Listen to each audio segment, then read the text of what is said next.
A ceasefire between Israel and the Lebanese militant group Hezbollah that began on Wednesday appears to be holding as we speak, as residents in cars heaped with belongings streamed back towards southern Lebanon despite warnings from Israeli and Lebanese troops that they stay away from certain areas. Meanwhile, Israeli attacks on the Gaza Strip have escalated, killing several people.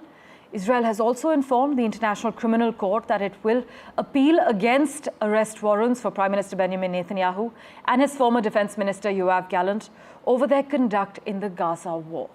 Here are the details. An uneasy calm prevails over Lebanon after more than 2 months of intense bombings and killings.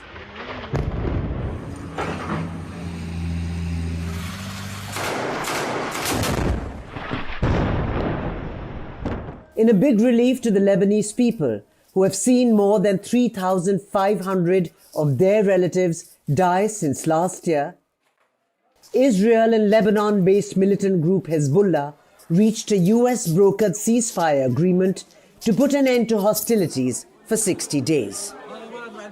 Displaced Lebanese families celebrated ahead of the possible announcement of a ceasefire, breathing a collective sigh of relief.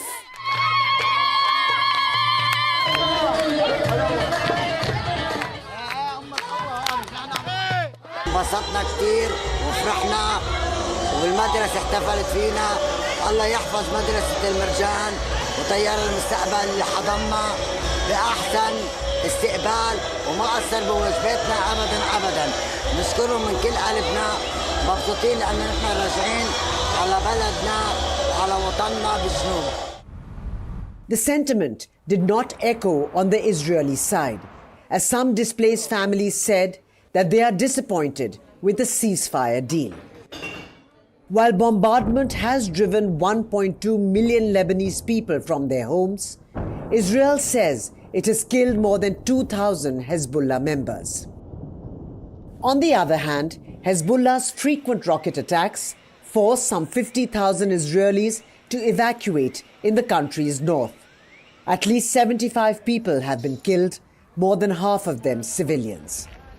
More than 50 Israeli soldiers have died in the ground offensive in Lebanon.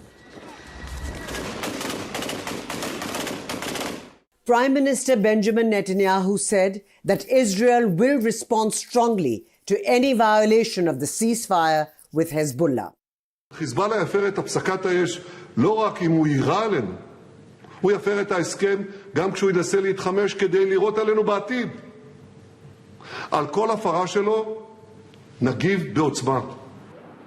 As the sides came to terms to pause fighting, US President Joe Biden termed the ceasefire as good news and warned against violation of the truce deal. Let me be clear.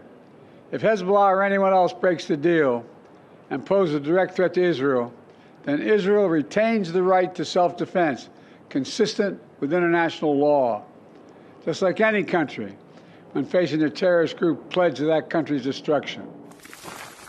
Israeli troops began a land invasion of Lebanon almost 2 months ago, after almost a year of rocket attacks from Hezbollah. While the ceasefire deal signals an end to a brutal conflict in West Asia, the region remains on edge as the Israel-Hamas war is far from over, and Tehran's tensions with Israel continue to boil from time to time. With Vishal Vivek, Bureau Report, NDTV World.